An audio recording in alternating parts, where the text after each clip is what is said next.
Hello everyone, welcome to वंती classes. My name is Manjeet Bhardwaj. आज हम कोऑर्डिनेशन केमिस्ट्री का next 9th lecture, I think 9th lecture करने वाले हैं। तो चलिए स्टार्ट करते हैं। 9th है या 10th है, इनमें से एक है, ठीक है। आई थिंक 10th है ये।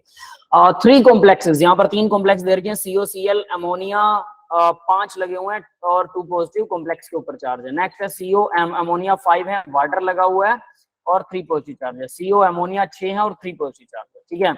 मतलब अमोनिया एक एक घट रहा है, यहाँ 6 है, यहाँ 5 है, यहाँ भी 5 है, लेकिन एटम अलग है, ठीक है। तो अमोनिया जहाँ 6 है वहां 3 पॉजिटिव है, जहां पर 5 है वहां पर भी 3 पॉजिटिव है, क्योंकि एक वाटर लगा हुआ है, न्यूट्रल लीगेंड लगा हुआ है ना। और जहां पर दूसरे में 5 है वहां क्लोरीन लगा हुआ है, मतलब negative. Absorb light of the visible region, ये तीनों विजुअल रीजन की लाइट एब्जॉर्ब करते हैं, ठीक है। The correct order of the wavelength of the light absorb by them is, correct order बताना है कि कौन सा वेवलेंथ ज्यादा एब्जॉर्ब करेगा। तो सबसे पहले वेवलेंथ का थोड़ा सा आपको फॉर्मूला आना चाहिए। नॉर्मल फॉर्मूला वेवलेंथ लैम्डा होता है। लैम्डा इक्वल क्या होता है? C इक्वल होता है न्यू इंटू लैम्डा। तो लैम्डा क्या होगा भाई? C बाय न्यू, ठीक है। C बाय न्यू कह लो, न्यू बाय C कह लो, या जो आप इस जनरल फॉर्मूला को याद रखना चाहें इसको भी याद रख सकते हैं। C equal new into lambda, है ना। C होता है न्यू इंटू लैम्डा। तो अगर लैम्डा बढ़ेगा तो न्यू कम होना पड़ेगा, क्योंकि दोनों कांस्टेंट, दोनों की मल्टीप्लाई कांस्टेंट होती है, लाइट ऑफ स्पीड के बराबर होती है दोनों की मल्टीप्लाई, ठीक है। ये दो हैं, इनकी multiply light of speed, that is C constant. तो अगर एक को बढ़ाएंगे तो दूसरे को कम होना पड़ेगा, क्योंकि मल्टीप्लाई बराबर रखनी है। यस, क्लियर है ये बात सबको? यस सर, क्लियर, ठीक है।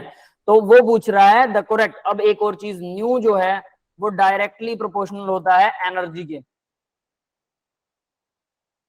यस, याद है सबको? यस सर, इक्वल क्या होता है? H इंटू न्यू होता है, ऑब्वियस है। तो एनर्जी न्यू पर डिपेंड करती है। न्यू ज्यादा होगा तो एनर्जी ज्यादा होगी, H कांस्टेंट है, प्लैंक्स कांस्टेंट। न्यू कम होगा तो एनर्जी कम होगी, ठीक है। तो इसका मतलब अगर लैम्डा बढ़ेगा, वेवलेंथ बढ़ेगी, तो एनर्जी कम हो जाएगी, कम होगी। ठीक है। उल्टा होता है ये। The correct order of wavelength of light absorbed in them, तो wavelength of light correct order मतलब ज्यादा wavelength किस कौन absorb करता है, कम कौन करता है। जो ज्यादा करेगा उसकी एनर्जी लेस होगी, याद रख लेना, ठीक है। तो यानी कि उसका क्रिस्टल फील्ड की एनर्जी भी लेस होगी। ये समझ में आ गया? यस सर, उसकी एनर्जी लेस है, इसका मतलब उसके क्रिस्टल फील्ड की एनर्जी का गैप लेस है। क्रिस्टल फील्ड की एनर्जी का गैप लेस है, दैट इज व्हाई कि वो ज्यादा उसका लैम्डा होगा। तो यहां अब हम देख सकते हैं क्या क्या जुड़ा हुआ है इसके साथ में। अमोनिया 6 है, अमोनिया 5 है, वाटर के साथ है, अमोनिया 5 है क्लोरीन के साथ। तो अमोनिया जो है स्ट्रॉन्ग लिगेंड में आता है ना। डेफिनेटली 6 जहां जुड़े हुए हैं स्ट्रॉन्ग लिगेंड है, क्रिस्टल फील्ड की एनर्जी क्या होगी? ज्यादा, यानी लैम्डा क्या होगा? कम। क्लियर है? Yes sir, clear. तो इसका मतलब तीसरे वाले का, जो तीसरा वाला है उसका लैम्डा सबसे कम होगा। इसके बाद में सेकंड वाला देखो, इसके साथ वाटर जुड़ा हुआ है। वाटर स्ट्रॉन्ग नहीं है, इंटरमीडिएट बीच में आता है, लेकिन क्लोरीन से स्ट्रॉन्ग है। तो डेफिनेटली इसका सेकंड नंबर पर ये होना चाहिए, सेकंड वाला, जिसकी एनर्जी कम होगी। तो लैम्डा जिसका क्या हो, एनर्जी ज्यादा होगी, लैम्डा कम होगा। तो सबसे कम लीस्ट ये वाला होना चाहिए, फिर उसके बाद ये, और सबसे ज्यादा ये होना चाहिए, है ना, मोस्ट। तो पहला सबसे ज्यादा, दूसरा कम, तीसरा सबसे कम। ये बी ऑप्शन में है, बाकी सब उल्टे पुल्टे। क्लियर है? समझ में आ गया? यस सर, ठीक है। Any doubt to anyone? कोई बोल रहा था कुछ? सर मेरा एक डाउट है कि हाँ, बोलो। स्पेक्ट्रोकेमिकल सीरीज, जैसे इसमें स्पेक्ट्रोकेमिकल सीरीज का बहुत यूज हुआ है, तो उसे याद करने का कोई इजी तरीका नहीं है? बिल्कुल, स्पेक्ट्रोकेमिकल सीरीज की एक वो है, ट्रिक है बेटा, ट्रिक से याद कर सकते हो स्पेक्ट्रोकेमिकल सीरीज। बता दीजिए एक बार। मैंने एक बार लिखवाई थी, नहीं लेक्चर्स के अंदर आपको ना वो मिलेगा डॉक्यूमेंट, ठीक है। एक डॉक मिलेगा जिसके अंदर वो लिखी हुई है। आपने पिछले लेक्चर नहीं लगाए थे क्या? सर हम उस वक्त नहीं थे ना, हमारी क्लास नहीं लगती थी, नहीं थे।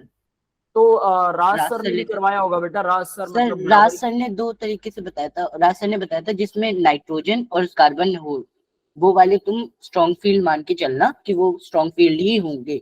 वैसे ही कोई ट्रिक है बेटा, मैंने भी वही चीज करवाई है, सेम, नो वरी, ठीक है। अगर आपको दूसरी कोई ट्रिक चाहिए जिसमें सीरीज में सीधे सीधे 10-12 लिगेंड याद करने हैं, तो वो मैं आपको भेज दूंगा, डोंट वरी, ठीक है। उसका भी एक अलग मेथड होता है, लेकिन यही चीज बताई थी कि नाइट्रोजन वाले और ये हैं जो ऑक्सीजन वाले हैं, ये स्ट्रॉन्ग होते हैं और बाकी वाले वीक होते हैं। सर कार्बन वाले, नाइट्रोजन के साथ ऑक्सीजन, कार्बन था। हाँ हाँ हाँ हाँ, वो वाले, ठीक है। तो चलिए भाई, वैसे देख के जनरली पता लग जाता है, नो वरी, वैसे ही याद हो जाते हैं ये, इतना मत्थे मारने की जरूरत नहीं है। याद रखना, कोई भी अगर आप ट्रिक याद कर रहे हो, कोई भी ट्रिक याद कर रहे हो, इसका मतलब ये है कि हम उस चीज की प्रैक्टिस कम करेंगे। तो मैंने जैसे प्रीवियस लेक्चर कल हुआ था, कल मैंने बोला था कि आप लोग डी ब्लॉक एलिमेंट्स याद कीजिएगा। क्यों बोला गया था? क्योंकि देखो पहली लाइन सबको याद हो जाती है, scandium, titanium, vanadium, chromium and so on, ठीक है, पहली लाइन। सचिन टाई वाला क्रिकेट में फिर कोई ना करेगा। दूसरी और तीसरी लाइन और चौथी लाइन, चौथी तो कोई यूज ही नहीं करता, दूसरी और तीसरी लाइन रेयरली यूज करते हैं, इसलिए उसकी ट्रिक याद करनी पड़ती है। ट्रिक उसकी याद की जाती है जिसको रेयरली यूज किया जाता है। हालांकि ट्रिक से काम आसान हो जाता है, आई नो दिस, लेकिन ट्रिक जनरली वही याद रखने का फायदा है जिसको रेयरली यूज कर रहे हो। जिसको कंटिन्यूस यूज कर रहे हो ना, ट्रिक की जरूरत ही नहीं पड़ेगी, अपने आप सब कुछ याद हो जाएगा। ये स्ट्रॉन्ग है, ये वीक है, उससे वीक है, उससे वीक है, उससे वीक। फिर भी ट्रिक कभी कभी काम आती है, कभी कभी, जब हम मान लो कई दिन हो जाए लेसन को किए को और थोड़ा याद करना चाहें तो थोड़ा सा भूल जाते हैं, तो ट्रिक हल्की हेल्प करती है। अगर आप सारा 100% डिपेंडेंट ट्रिक पर हो, आपको यही नहीं पता कि कार्बन मोनोऑक्साइड स्ट्रॉन्ग है या अमोनिया स्ट्रॉन्ग है, तो इसका मतलब यह है कि आपकी ट्रिक किसी काम की नहीं है। ये याद रख लेना, व्हाट आई एम सेइंग, ध्यान दे लेना।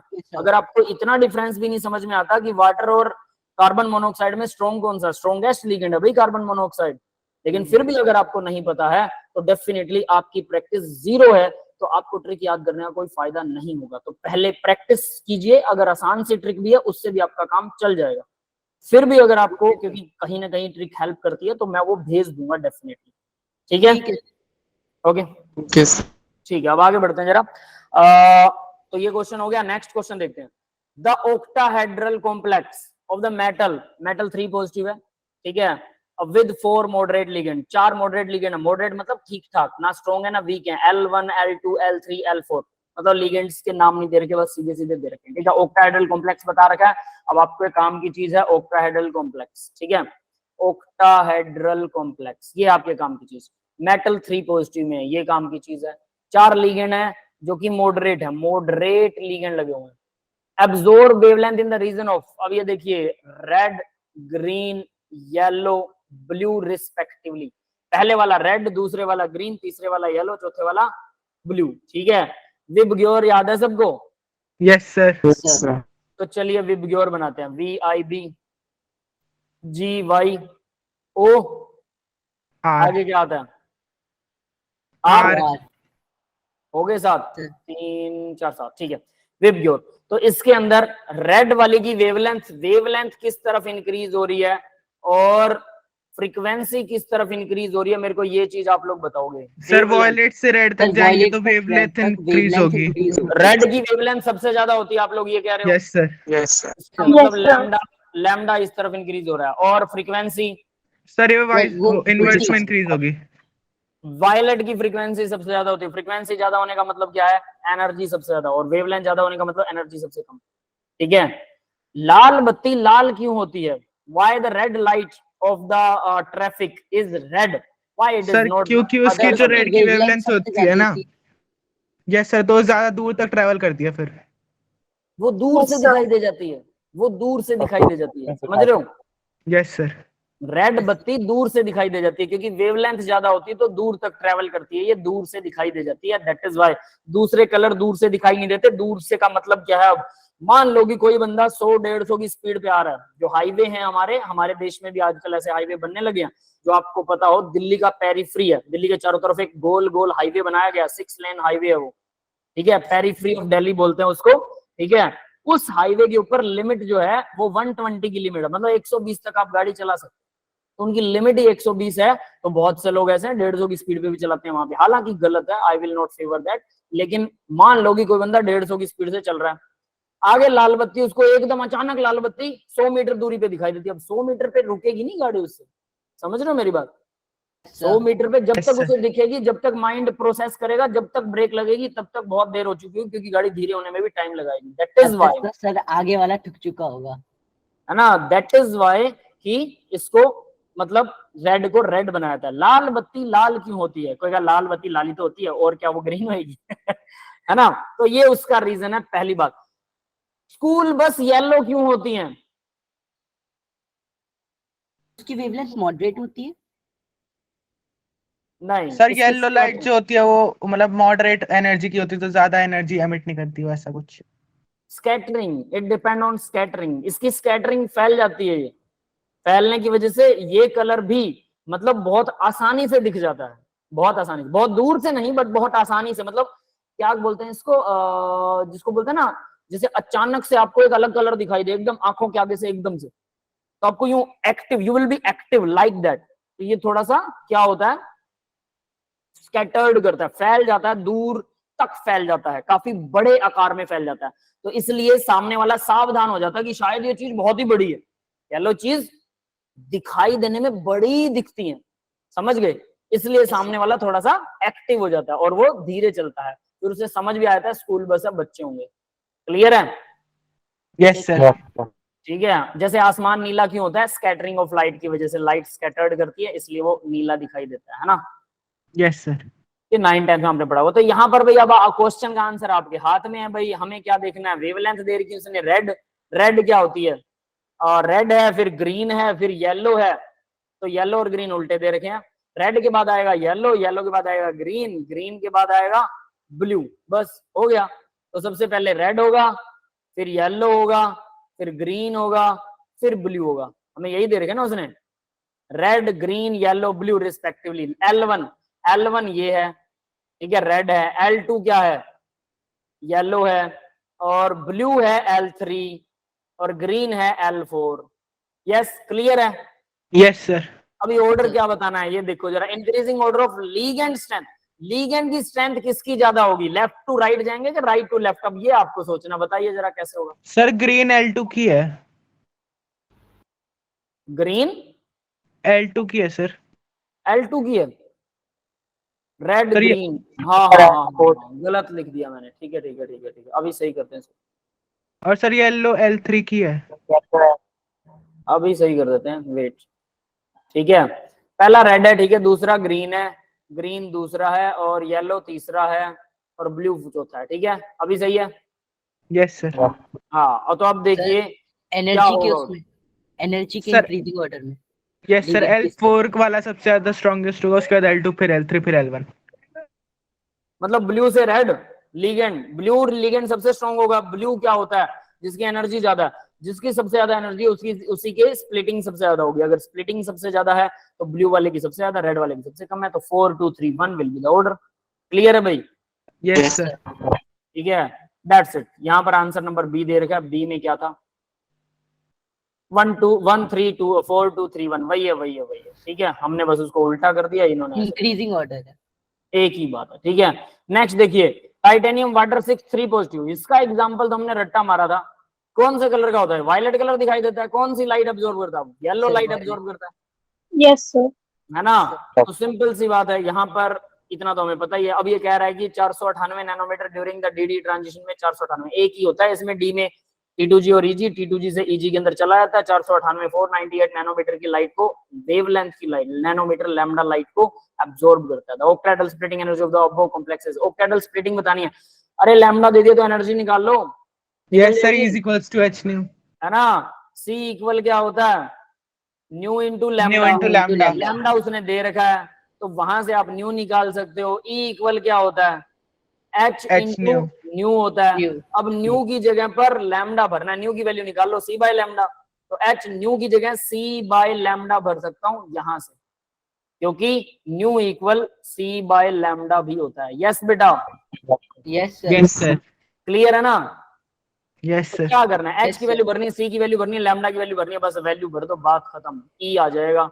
तो यहाँ इन्होंने ऑक्टेटल की एनर्जी निकाल रखी है, H की वैल्यू 6.626 into 10⁻³ जूल सेकंड होती है, और C होता है 3 into 10⁸, ये 108 नहीं है, 10⁸ मीटर पर सेकंड। यस, क्लियर है सबको? Yes sir. यस मीटर पर सेकंड है, और क्या रहेगा, डिवाइडेड बाय, ये डिवाइड का साइन है यहाँ पे, डिवाइडेड बाय लैम्डा, लैम्डा दे रखा है 498, 10⁹ लगाया, क्यों लगाया पता है, मीटर में नैनोमीटर convert है। करने के लिए। नैनोमीटर। नैनोमीटर से मीटर बना रहे हैं तो नैनो में 10⁻9 होते हैं, मल्टीप्लाई कर दो मीटर बन जाएगा, बस हो गया। Yes sir. ठीक है, आंसर निकाल लोगे, मल्टीप्लाई डिवाइड करना है, इतने जूल आ जाएगी बस, 4 into 10⁻⁹। अब देखो इसकी तो इतनी एनर्जी आ रही थी, इसने 4 into 10⁻⁹ कैसे बना दी भाई, कुछ गड़बड़ किया क्या? Yes sir. क्या गड़बड़ किया? सर अगर हम इससे भी पॉइंट लेंगे तो वो 3.3 इंटू 10⁻⁹ होगा। तो नियरेस्ट इंटीजर निकाला शायद। 2 0 आगे जाएंगे ना, 100 आगे जाएगा, 10⁻⁻10 बनेगा ये। Yes sir. इसको Yes. सॉल्व करो शायद भाई। क्या पता मल्टीप्लाई गलत किया उन्होंने। हाँ कुछ गड़बड़ करी होगी। चेक दिस, ठीक है, मैं यहाँ पे क्वेश्चन मार्क लगा रहा हूँ, ये आपके लिए, आई डोंट नो व्हाई, ये कैसे है आप लोग सॉल्व करोगे, ठीक है। सर आपके नोट्स Yes. क्लास में आते, ग्रुप में आते नहीं है हमारे में। नोट्स के लिए बिटली लिंक दे रखा बेटा, चलो मैं बिटली लिंक यहाँ पर भी भेज देता हूँ, bit.ly/ मंजीत सर के नाम से, ठीक है। यहाँ पे मैंने लिंक आपको भेजा है चैट बॉक्स के अंदर, इसको कॉपी कर लीजिए, या फिर ये आप लिख भी सकते हैं, लिख लो कहीं पे नोटबुक से, bit.ly/ मंजीत सर, सारे लेटर स्मॉल हैं, और क्रोम में जाके टाइप कर दो, अपने आप खुल जाएगा। क्लियर है?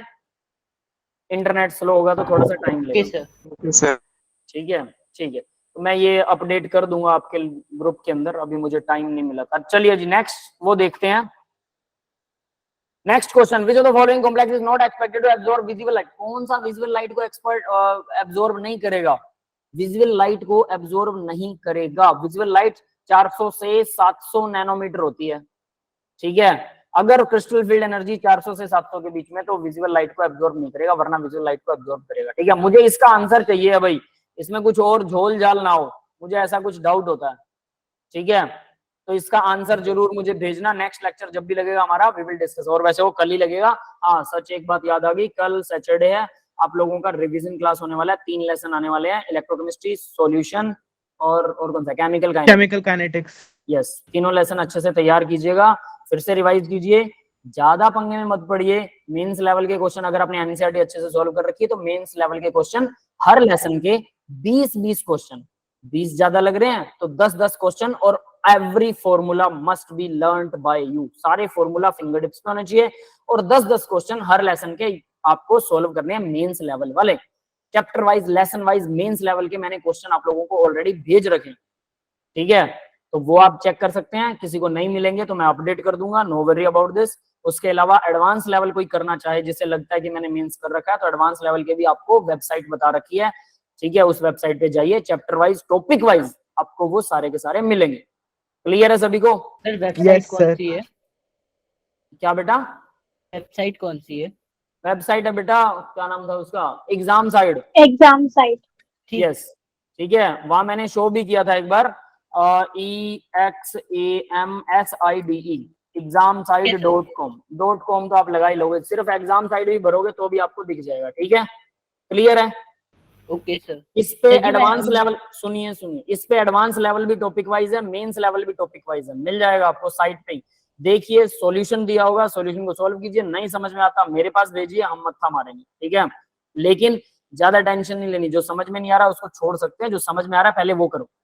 मान लीजिए इससे एक लेसन के 40 क्वेश्चन दे रखे हैं, तो आप 40 में से 20 तो आपको पक्का आ जाएंगे, अगर आप लोगों ने एनसीईआरटी सॉल्व कर रखी है तो 20 क्वेश्चन आ जाएंगे, मतलब आप एडवांस लेवल समझ लो कि 40% आपका हो गया। 20 क्वेश्चन 50% बनता है, बट वो 40% ही होगा। क्यों? क्योंकि हर पेपर में हर लेसन का आसान ही क्वेश्चन नहीं आता, थोड़े थोड़े मुश्किल भी आते हैं। तो अगर बाकी के 20 और कर लिए, तो आपका एडवांस लेवल 80% तैयार हो जाएगा, मतलब आप एडवांस लेवल को 80% कर सकते हो। याद रखना, जो स्टूडेंट हर रोज का काम हर रोज करता है, कंप्लीट 100% बिना गलती के अगर कोई स्टूडेंट ऐसा कर रहा है, डेफिनेटली उसके 80% तो पक्के हैं।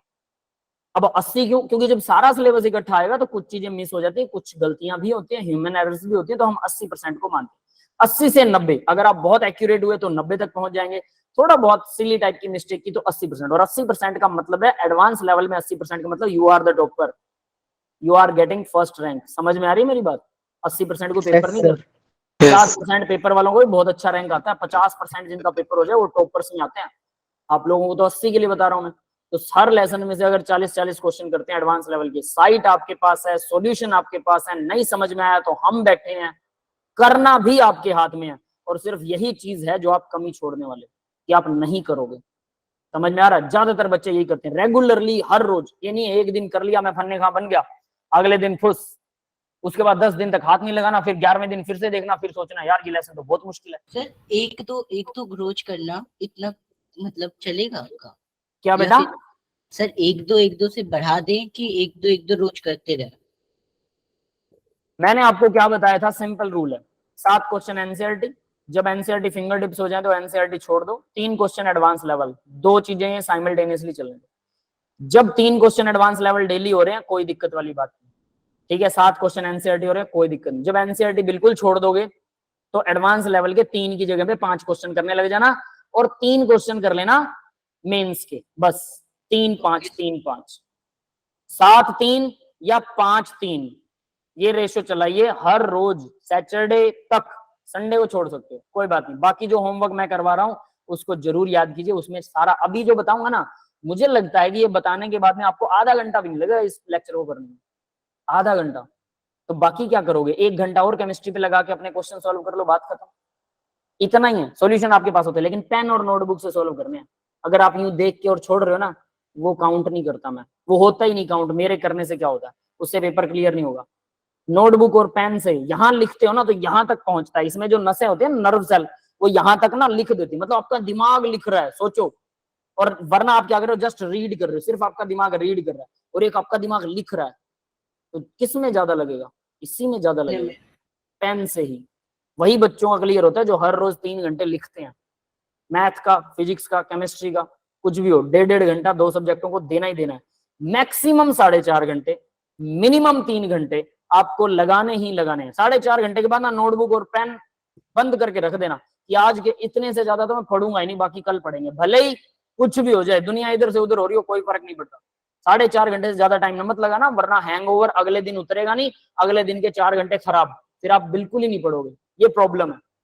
समझ में? आप धीरे धीरे टाइम बढ़ाइए, पहली बार 4.5 घंटे नहीं लग रहे हैं, 2 घंटे पहले दिन, एक ही सब्जेक्ट उठा लो, 2 घंटे पढ़ लो, 1.5 घंटा पढ़ लो एक सब्जेक्ट, दूसरे दिन मतलब एक हफ्ता एक सब्जेक्ट चलने दो, फिर उसके बाद धीरे धीरे करके दूसरा सब्जेक्ट उठाओ, थोड़ा थोड़ा, आधा आधा करो। हाँ, जो करवा रहे हैं थ्योरी जरूर पूरी कर लो, लिखने का काम आप 1-1 घंटा करके दोनों सब्जेक्ट, तीनों सब्जेक्ट को साथ चला सकते हो, लेकिन थ्योरी तो आज की करनी पड़ेगी हर कीमत पर, इसको तो छोड़ना नहीं, 2 days work you must have to done. चलिए भाई अब देखते हैं अब्सॉर्ब लाइट कौन सा करेगा। निकिल साइनाइड 4 है, साइनाइड काफी स्ट्रॉन्ग लिगेंड है, तो एनर्जी का गैप ज्यादा होगा, क्लियर है?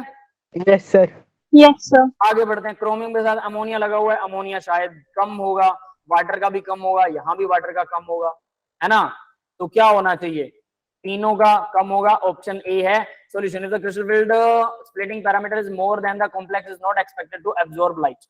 अगर splitting parameter, crystal field splitting का जो पैरामीटर है more than the complex ion, complex ion से ज्यादा है, मतलब बहुत ज्यादा है, तो वो एब्जॉर्ब नहीं करेगा लाइट को। क्यों? क्योंकि लाइट वो 400 से 700 नैनोमीटर ही होती है, लेकिन स्प्लिटिंग की एनर्जी ज्यादा है 700 से नैनो, तो वो साइनाइड ही ऐसा कर सकता है। वाटर वीक लिगेंड है तो लेस क्रिस्टल फील्ड स्प्लिटिंग होगी। अमोनिया मॉडरेट है, ये देखिए मैं ये चीज बोल रहा था, अमोनिया स्ट्रॉन्ग में नहीं आता, अमोनिया मॉडरेट में आता है। समझ में आया बेटा? Yes sir. जबकि कई जगह पे इसको स्ट्रॉन्ग दिखा देते हैं, बट एक्चुअल में ये मॉडरेट है, तो इसलिए इसका बिहेव आपको रट्टा मारना पड़ता है कि जहां पर ये स्ट्रॉन्ग बिहेव कर रहा है वो मेटल पे भी डिपेंड करता है, और जहां पे ये वीक बिहेव कर रहा है ना, तो हम इसको मॉडरेट मानते हैं, तो इसका मतलब ये इसकी भी क्या आएगी, नहीं आने वाली है। तो साइनाइड स्ट्रॉन्ग है, इसकी स्प्लिटिंग ज्यादा होगी, तो option A will be the right answer. ठीक है, आगे देखते हैं। तो correct order of wavelength of the observation of visual region is, correct order बताना है। NO2, ammonia, water. वाटर सबसे वीक है, फिर अमोनिया थोड़ा सा स्ट्रॉन्ग है, फिर NO2 और स्ट्रॉन्ग है। जो स्ट्रॉन्ग है वो क्या होता है, उसका वेवलेंथ कम होगी, ज्यादा होता है, तो वेवलेंथ क्या होगा, कम होगा। तो सबसे कम होना चाहिए नाइट्रोजन वाला, फिर अमोनिया वाला, नाइट्रोजन NO2 वाला, फिर अमोनिया वाला, फिर वाटर वाला, ऐसा ऑर्डर होना चाहिए। NO2, ammonia, water, that's it. Clear है? Yes sir. कैसा सोचा वैसा ही है, कोई एक्सेप्शन नहीं है, तो सीधा आंसर है, बात खत्म। आगे बढ़ते हैं। आगे एक बहुत बड़ा क्वेश्चन है, इसको तो पढ़ते पढ़ते नींद आ जाएगी ऐसे क्वेश्चन भी आते हैं भाई, ठीक है, ऐसे तो एडवांस में आते हैं पैराग्राफ वाले। हाँ, एडवांस में आते हैं पैराग्राफ वाले, है ना। अब देखो कई बार ये क्वेश्चन बड़े आसान होते हैं, पढ़ते ही समझ में आते हैं, कई बार लगता है कि अरे यार इसको तो पढ़ते पढ़ते बंदा सो जाएगा, मैं कोई छोटा क्वेश्चन उठा लूं, हो सकता है छोटे क्वेश्चन का सॉल्यूशन ज्यादा हो। तो प्रैक्टिस करने से शक्ल देखकर पता लग जाएगा कि ये एडवांस में पहले करना चाहिए या बाद में। तो चलिए, ये क्वेश्चन ना शायद आसान हो, लेकिन इसको पढ़ने में टाइम ज्यादा लगता है, ये याद रख लेना, ये 5 मिनट तो पक्का खाएगा। समझ में आ रहा है? A chemist want to determine the molecular spectrum, molecular geometry, sorry, geometry मतलब स्ट्रक्चर कह लो, है ना। ज्योमेट्री जानना चाहता है एक केमिस्ट। केमिस्ट मतलब दवाई बेचने वाले को केमिस्ट कहते हैं सभी, यस है ना। Yes sir. लेकिन भाई देखिए, जिन्होंने एमएससी कर रखी हो, हम भी अपने नाम के आगे केमिस्ट लगा सकते हैं, ठीक है।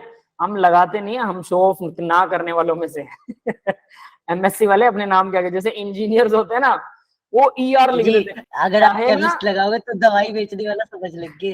दवाई की प्रैक्टिस कर सकते हैं बेटा। हम एमएससी केमिस्ट्री करने के बाद आप डायरेक्टली एम फार्मेसी कर सकते हैं। 2 साल की एम फार्मेसी होती है, मास्टर इन फार्मेसी, जो दवाइयां बनाते हैं, जो एम फार्मा वाली दुकान खोल के बैठ सकते हैं आराम से। तो हम तो पक्के वाले केमिस्ट बन सकते हैं, सिर्फ 2 साल पीछे उनसे। या फिर 1 साल का डिप्लोमा होता है, D pharmacy, diploma in pharmacy, उसके बाद भी आप दुकान खोल सकते हो दवाइयों वाली। लेकिन बनाने के लिए फैक्ट्री खोलनी है तो आप दवाइयों के लिए तो एम फार्मा करना पड़ेगा। लेकिन उसके बिना जो रॉ मटेरियल होता है, मेडिसिन के लिए भी रॉ मटेरियल चाहिए ना, कि ये चीजें डालेंगे तो ये रिएक्शन हो जाएगी, मेडिसिन बन जाएगी। उस रॉ मटेरियल को प्रोवाइड करवाने के लिए अभी हम सफिशिएंट है, एमएससी केमिस्ट्री सफिशिएंट है। आप एमएससी केमिस्ट्री करके भी फैक्ट्री खोल सकते हो, पैसे होने चाहिए, और रॉ मटेरियल मेडिसिन वालों को दे सकते हो। तो हम भी एक इंटरमीडिएट केमिस्ट ही है, जो बीच में उनको रॉ मटेरियल प्रोवाइड करवाते हैं, है ना। 2 साल की अगर एम फार्मा कर ली, आप घर बैठ के हो जाती हो, कोई चक्कर नहीं है, पेपर देने होते हैं, पास हो सकता है। जिसने एमएससी केमिस्ट्री की है पास तो हो ही जाता है। थोड़ी मेडिसिनल केमिस्ट्री उसमें अलग से पढ़नी पड़ती है, बस इतना सा, थोड़ी सी टेक्निक्स। मेरे पास ऑलरेडी ऑर्गेनिक थी, बता देता हूँ। ऑर्गेनिक वालों की स्पेशलाइजेशन होती है फार्मेसी में भी, उसमें फार्मेसी का भी सब्जेक्ट होता है एमएससी फाइनल में, अगर पढ़ना चाहो तो। मेरे पास नहीं था, बट ऑर्गेनिक वालों को बहुत जल्दी मतलब बैकअप हो सकता है उसका। एम फार्मा उनके लिए कोई बड़ी बात नहीं है, तो सिमिलर टू दैट होता है, ये कोई बहुत बड़ी चीज नहीं है, उसको ऐसा मत सोचिए कि ये मतलब सेम फील्ड है, नो वरी अबाउट दिस। तो देखिए यहाँ क्या होता है भाई, केमिस्ट है जो मोलिकुलर ज्योमेट्री, हालांकि हाँ मैं जो बात बता रहा था सुनिए, इंजीनियर ना बीटेक कर लेते हैं कहीं से भी बच्चे कई बार, उसके बाद करते कुछ नहीं है, घर बैठ जाते हैं फ्री होके, वो भी अपने नाम के आगे ER लिखते हैं, इंजीनियर। लोगों को ना मतलब दिखाने का एक, क्या बोलते हैं उसको, स्टेटस सिंबल दिखाने का ना बड़ा शौक होता है। मैं फलाना धिमकड़ा डैश डैश डैश, ठीक है। हरियाणा में एक ना चुटकुला है बड़ा बढ़िया, ठीक है। गाबा होती है, कास्ट होती है गाबा, पता है सबको? यस सर पता है। गाबा। तो अब देखो हरियाणा में एक बंदा आता है, गाबा जी, गाबा मारा, जो भी लगा लो, गाबा जी, है ना। तो हरियाणा का बंदा मिलता है, उसे कहता है भाई साहब आपका क्या नाम? बोला मैं फलाना फलाना गाबा। अब बंदा कहता है इसने तो बड़ा तगड़ा नाम बताया। कहता ठीक है, वो हरियाणा वाला होता है, उसका अकल तो पता ही आपको कैसी होती होगी। कहता कोई नहीं भाई। तो फिर वो कहता भाई साहब आपका नाम? बोला मेरा नाम फलाना फलाना गुद्दड़, गुद्दड़। वो कहता है ये गुद्दड़ क्या चीज होती है? कहता गुद्दड़ वो होता है जो बहुत सारे गाबों को मिला के बनता है। अभी ये चुटकुला समझ में आया किसी को? आया ही नहीं होगा समझ में, थोड़ा सा आया, थोड़ा सा आया ना। अब मैं इसको एक्सप्लेन करता हूं तब ज्यादा समझ में आएगा। One little bit show off, हाँ कर सकते हो बेटा, I am not showing that, ठीक है। मैं ऐसा बिल्कुल नहीं कह रहा कि आप अपना सरनेम मत लगाइए या अपना जो भी आपने लिया है वो मत कीजिए। लेकिन कई बार क्या होता है कि मतलब वर्थी हो तो कीजिए ना, वर्थी, है ना।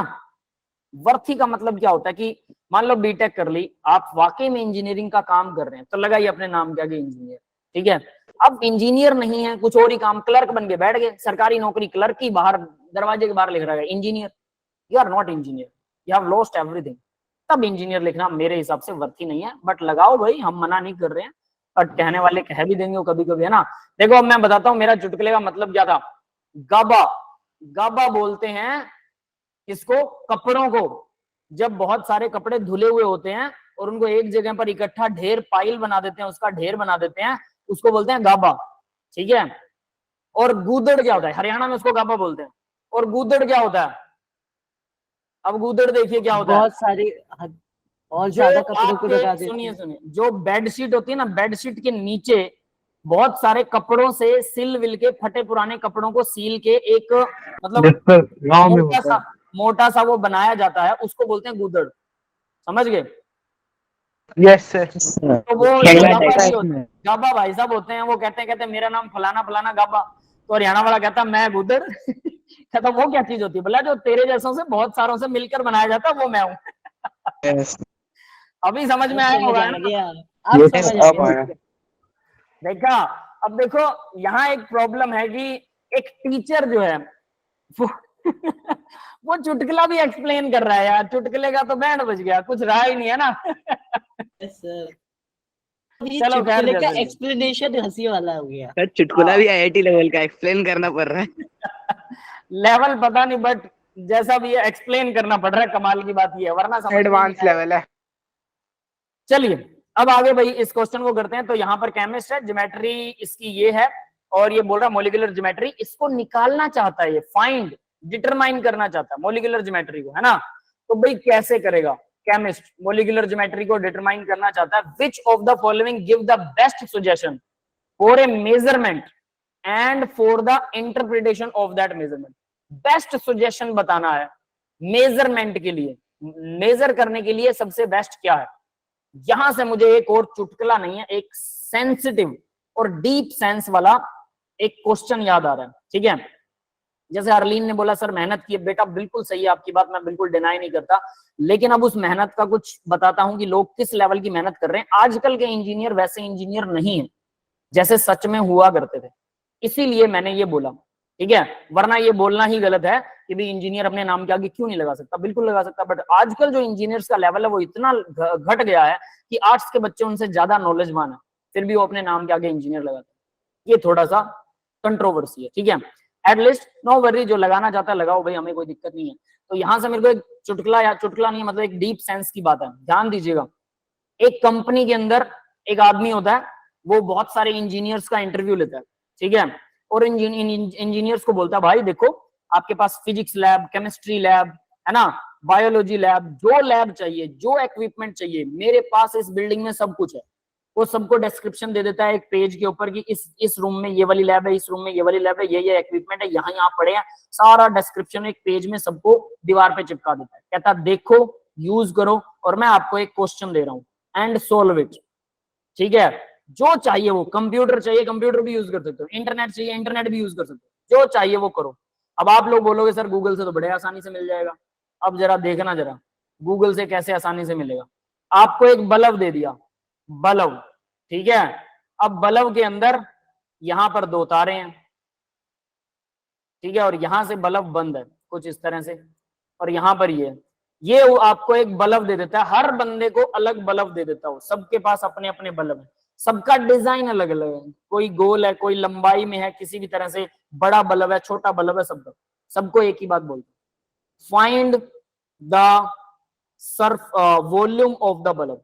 वॉल्यूम, पानी भर लेंगे।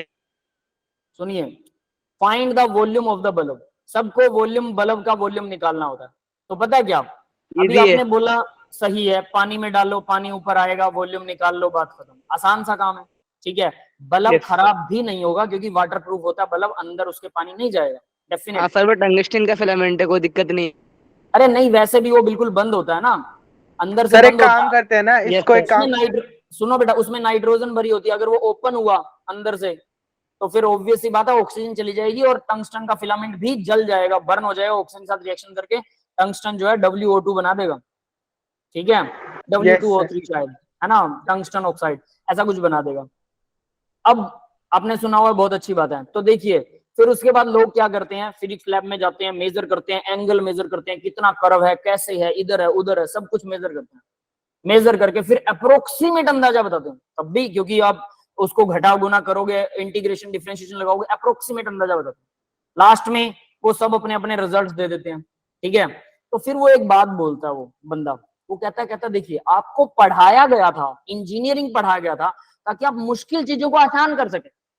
You are making the easy thing difficult, आप इजी थिंग्स को डिफिकल्ट बना रहे हैं। Is this the engineering? क्या यही इंजीनियरिंग है? आसान को मुश्किल नहीं, मुश्किल को आसान बनाना, इसे कहते हैं इंजीनियरिंग। कहता इसको सीधा पानी में डूबो के क्यों नहीं निकाला आप लोगों ने? यस सर, मैं भी यही बोलने वाला था। यस सर, मैं भी वही बोल रहा था, जितना पानी बाहर निकलेगा उसका। लेकिन यस सर, ओके ओके, आप लोगों का आंसर सही है, लेकिन सेंस समझिए, यहाँ पर सेंस वाला मामला है, समझ गए कि सेंस क्या है, कि आप लोगों को जो पढ़ाई जाती है ना, कई बार मुझे बहुत गुस्सा आता है कि कोई डॉक्टर होता है और वो हम डॉक्टर के पास जाते हैं, हम बोलते हैं जी क्या हुआ है जी, हमें कुछ बताओ तो सही, वो कुछ भी बकवास सी कर देता, नहीं कुछ नहीं है, ठीक हो जाएगा। तो डॉक्टर से पूछ लो ना, सर बता तो दो क्या हुआ है, तो वो पता है आंखें से निकालता है, तेरे को समझ आ जाएगा, तूने एमबीबीएस कर रखी है, ऐसा आंसर भी देते हैं कई बार डॉक्टर, पता है। तब मैं उसी चुटकुले को याद करता हूँ, इसी चुटकुले को तब याद करता हूँ कि गधो, तुम्हें एमबीबीएस बताई गई थी ताकि तुम मुश्किल चीजों को आसान करके हमारे जैसे अनपढ़ों को बता सको। हमने एमबीबीएस नहीं की, बट हमें बता सको कि ये क्या है। हम इलिटरेट तो नहीं है, और अनपढ़ आदमी को भी बताया जा सकता भाई तेरी क्या बीमारी है, कोई भी बीमारी उसको समझाई जा सकती कि होता क्या है। कैंसर से लेकर छोटी सी एक वायरल जुकाम को भी एक साधारण आदमी को बताया जा सकता है कि जुकाम का मतलब क्या है, क्यों जुकाम में नोज बहती है, क्या कारण है, कहां पर इन्फेक्शन होता है। आसानी से 1 मिनट नहीं लगेगा, 30 सेकंड की बात, लेकिन वो 30 सेकंड की जगह हो सकता है 1 मिनट का आपको भाषण दे दे कि पता नहीं कहां से आते हैं, तुझे ज्यादा पता है। ये चीज इलिटरेट लगती है कि यार डॉक्टर अगर इतना नहीं बता सकता तो डॉक्टर डॉक्टर नहीं है। समझ गए बेटा? Yes sir. ठीक है, अभी मैं एक दोस्त की बताता हूँ, वो डफर है, मेरा दोस्त है, ठीक है, वो बिल्कुल ही पागल है। उससे डॉक्टर पूछता है, वो डॉक्टर के पास गया, कहता कहाँ रहते हो, तो डॉक्टर को कहता घर में रहता हूँ। अभी डॉक्टर उसके मुंह को देख रहा है और मैं उसके मुंह को देख रहा हूँ कि ये गधा क्या आंसर दे रहा है यार, इसके साथ तो जाना ही गलत है। वो मतलब ऐसा ही है, पता नहीं कहां से आंसर ढूंढ के लाता है। यार तो अभी क्वेश्चन को पढ़ते हैं, तो कौन सा सुजेस्ट करना है आपको, बेस्ट मेथड। बेस्ट मेथड का मतलब समझ गए, इजी करना, मुश्किल से आसान करना। सारे मेथड अच्छे होंगे लेकिन बेस्ट कौन सा, आसान कौन सा है, या कन्वीनियंस। कई बार आसान नहीं देखते हम, कई बार हम देखते हैं जो इकोनॉमिकली आसान हो, मतलब पैसा जिसमें कम लगे। डिपेंड करता है कंडीशंस पर। तो सिर्फ ये मत समझिए कि आसान हुआ तो यही करेंगे, और वो आपके पास इक्विपमेंट ही नहीं है। इक्विपमेंट मुश्किल वाले तो मुश्किल वाले कर लो भाई, क्या दिक्कत है ना। वो डिपेंड करेगा कंडीशंस पर। Using the absorption spectroscopy. Absorption spectroscopy, spectroscopy वही होती है जिसके अंदर हम लाइट डालते हैं, ठीक है। लाइट कितनी इंटेंसिटी की लाइट गई, किस लेवल पर इलेक्ट्रॉन्स एक्साइट हुए, फिर वापस आए, एनर्जी कौन सी दी, और हमने पहले से, ये फिंगरप्रिंट के जैसा होता है, जैसे मेरे फिंगरप्रिंट आपके पास में पहले से है, ठीक है। अगर आपके पास वो फिंगरप्रिंट है और मैंने फिंगरप्रिंट रखा तो मैच हो जाएगा, अगर नहीं हो रहा तो इसका मतलब ये कोई और ही चीज है, नई चीज है। तो ऐसे ही स्पेक्ट्रोस्कोपी के सारे फिंगरप्रिंट, सभी एटम, सभी मॉलिक्यूल्स के हमने क्या कर रखे हैं, ले रखे हैं पहले से, ठीक है। सभी के, नई चीज बन रही है उसका भी ले लेते हैं, जो भी नई रिसर्च होती है उसका भी रख लेते हैं। लैपटॉप्स में, कंप्यूटर्स में उनका एक सॉफ्टवेयर होता है, उस सॉफ्टवेयर में रख लेते हैं। सॉफ्टवेयर भी 36 लाख के सॉफ्टवेयर आते हैं, 36 लाख का सॉफ्टवेयर होता है, जो मेडिसिन को चेक करने के काम आता है, पता है। Software, it's software not hardware, समझ रहे हो बेटा, पेन ड्राइव में आ जाता है, ठीक है। तो एब्जॉर्प्शन स्पेक्ट्रोस्कोपी के अंदर ऐसा कुछ होता है, तो वो स्पेक्ट्रोस्कोपी है। Measure lambda maximum, lambda maximum measure करते हैं, then calculate octahedral for the octahedral geometry. Octahedral geometry को कैलकुलेट कर लेते हैं, पहला मेथड। दूसरा देखिए, measure the molecular magnetic moment, magnetic moment को मेजर करेंगे, and use the result of the estimate the number of unpaired electron. तो number of unpaired electron find कर लेंगे, अनपेयर्ड इलेक्ट्रॉन मिल गए तो हम बता देंगे लो फील्ड है कि हाई फील्ड है, और फिर 1s2 2s2 उसकी इलेक्ट्रॉनिक कॉन्फ़िगरेशन देख के बता देंगे इसकी ज्योमेट्री क्या है, ऑक्टाहेड्रल, टेट्राहेड्रल, स्क्वायर प्लेनर, बता देंगे कि नहीं। Yes sir. तो मैग्नेटिक मोमेंट कैसे पता करें, मैग्नेटिक मोमेंट गाउस मेथड होता है एक मैग्नेटिक मोमेंट के कैलकुलेट करने का। क्या होता है उसमें पता है, नीचे मैग्नेट रख देंगे, लेफ्ट और राइट में ये मैग्नेट है, ऊपर से वेट आ रहा है। अगर मैग्नेट इसको अट्रैक्ट कर रहा है तो वेट, जो भी हमारा पैरामैग्नेटिक सब्सटेंस है वो क्या करेगा, इसको अट्रैक्ट करेगा, अट्रैक्ट करेगा तो इसका वजन बढ़ जाएगा। दूसरी तरफ हमने वेइंग मशीन रख रखी है जिसके अंदर इसको, मतलब तराजू वाला, जिसमें वेट रख रखे हैं, जिसके अंदर इसको मेजर करते हैं। वजन पहले बिना मैग्नेटिक फील्ड के वजन कर लिया, फिर मैग्नेटिक फील्ड लगा दिया दोनों तरफ, अभी अट्रैक्ट करेगा तो वजन बढ़ जाएगा, अगर रिपेल कर रहा है तो वजन घट गया, और उसके अट्रैक्शन और रिपल्शन को हमने कैलिब्रेट कर लिया। कैलिब्रेट का मतलब होता है कि एक अनपेयर्ड इलेक्ट्रॉन से इतना अट्रैक्शन या इतना रिपल्शन बढ़ता है या कम होता है। क्लियर है सर? एक्सरे डिफ्रैक्शन से नहीं कर सकते? अरे कर तो बिल्कुल सकते हैं, मेजरमेंट मैग्नेट से कितनी आसान है बेटा, वही बात कर रहे हो आप। है ना। Yes sir. मैग्नेट लगाओ सीधा, कुछ नहीं करना, वजन देखो मीटर में रीडिंग आई, बात खत्म, बिल्कुल आसानी से, कुछ भी नहीं करना। एक्सरे डिफ्रैक्शन मेथड में एक्सरेज को उसके ऊपर से गुजारना, ठीक है, और फिर उसके बाद मशीन में रीडिंग लेना, वो एक्सरे का यूज होता है, ज्यादा एनर्जी लगती है, इसमें तो एनर्जी भी नहीं लगती, मैग्नेटिक मूवमेंट में कुछ लगता ही नहीं, मैग्नेटिज्म अट्रैक्शन से ही अपने आप बता देता है, वो मीटर में रीडिंग आ जाती है, बस। सबसे आसान तो यही है, सबसे सस्ता भी है। spin in Yes, the sir. molecule, if the molecule number is low, the geometry likely to be square planar, अगर नंबर लो है वही sp2 sp3 like, otherwise it is likely to be tetrahedral। अगर अनपेड इलेक्ट्रॉन कम है तो square planar होगा, ज्यादा है तो टेट्राहेड्रल होगा। क्लियर है? नेक्स्ट देखो third method, molecule magnetic moment and use the result of the estimate unpaired of electron spin in the molecule. Molecular magnetic moment को निकालेंगे, बिल्कुल ठीक है। Use the result, estimate the number of unpaired spin in the molecule, ठीक है। If the number is low, the geometry is likely to be tetrahedral, otherwise it is likely to be square planar. ये square planar या tetrahedral हो सकती है। अब इसने दोनों आंसर सही दिए, सी वाला भी, लेकिन सी ने क्या किया, अगर नंबर लो है तो ज्योमेट्री टेट्राहेड्रल, ऊपर कह रहा था नंबर लो है तो ज्योमेट्री स्क्वायर प्लेनर। अब बताओ ज्योमेट्री स्क्वायर प्लेनर होती है टेट्राहेड्रल होती है लो नंबर में? सर स्क्वायर प्लानर होगी। स्क्वायर प्लेनर, बस ये चीज याद होनी चाहिए, इसने इसको कंफ्यूज करने के लिए ऐसा बोला। नेक्स्ट है measure the magnetic moment, use the result of the estimate the unpaired electron, if the number is low geometry is likely to be tetrahedral, otherwise it is octahedral. ये टेट्राहेड्रल और octahedral के लिए बता रहा है, यही चीज है ठीक ये है। तो होगी सर, नहीं। वहाँ पे लो दे रखा है टेट्राहाइड्रल। सर चार लिगेंड है, ऑक्टाहेड्रल तो हो ही नहीं सकता, है ना, ऑक्टा हो ही नहीं सकता, तो मतलब डी तो किसी कीमत पर भी नहीं है। बात रही सी की, तो सी में उल्टा दे रखा है, तो आंसर सिर्फ बी ही हो सकता है। समझ गए? यस सर तो देखो आसान क्वेश्चन था ना ये, यस सर। पढ़ने में टाइम लग सकता है। इसने अब ऑप्शंस बता रखे हैं, इन ऑप्शन 1 2 बी के अंदर R-D8 कॉम्प्लेक्स है, तो चॉइस ये जो भी होगा, क्लोराइड भरेंगे, लो स्पिन बनाएगा, मैग्नेटिक मोमेंट 2.9 आएगी, ठीक है। Now there is a pairing hybridization, DsP2 होगा, ऑप्शन डी इज करेक्ट। चौथा तो दिया ही नहीं, है ना, सी एंड डी इनकरेक्ट है, सीधा बता रखा नीचे। नेक्स्ट देखिए चार्ज ट्रांसफर स्पेक्ट्रा, ये वो चीज थी जो मैं बता रहा था, चार्ज ट्रांसफर स्पेक्ट्रा।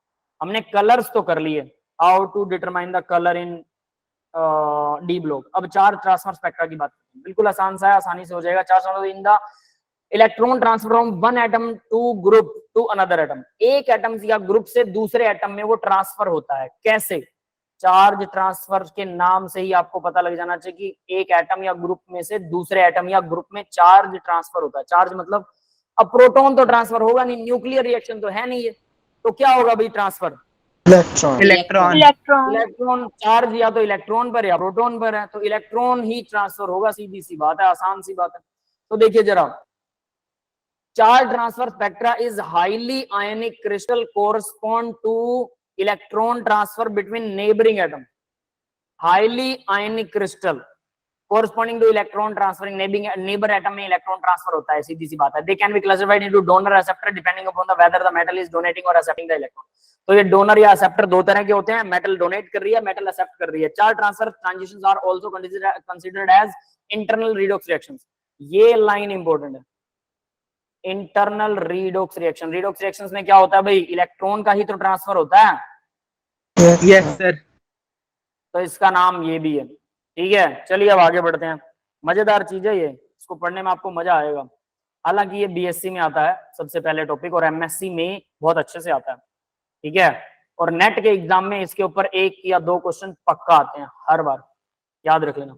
ये आपको थोड़ा सा टच दिया है, ये वैसा नहीं है कि आप नेट का एग्जाम इससे क्लियर कर सके, मतलब एग्जाम वाला क्वेश्चन क्लियर कर सके। मेटल टू लिगेंड, देखो भाई क्या हो सकता है, लिगेंड से मेटल पर चार्ज जा सकता है, लिगेंड अपना एक इलेक्ट्रॉन मेटल को दे सकता है। Yes sir. Metal to ligand, metal से लिगेंड में जा सकता है, उल्टा हो सकता है, बिल्कुल।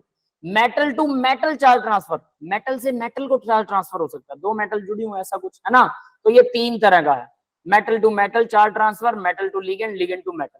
तो सबसे पहले लिगेंड टू मेटल पढ़ते हैं, LMCT, ये शॉर्ट फॉर्म है LMCT, इसको भी रीड कर लिया करो पढ़ते time, ligand to metal charge transfer. If the ligand molecule orbital are full, ligand के सारे फुल है, चार्ज ट्रांसफर में ओकर फ्रॉम लिगेंड टू।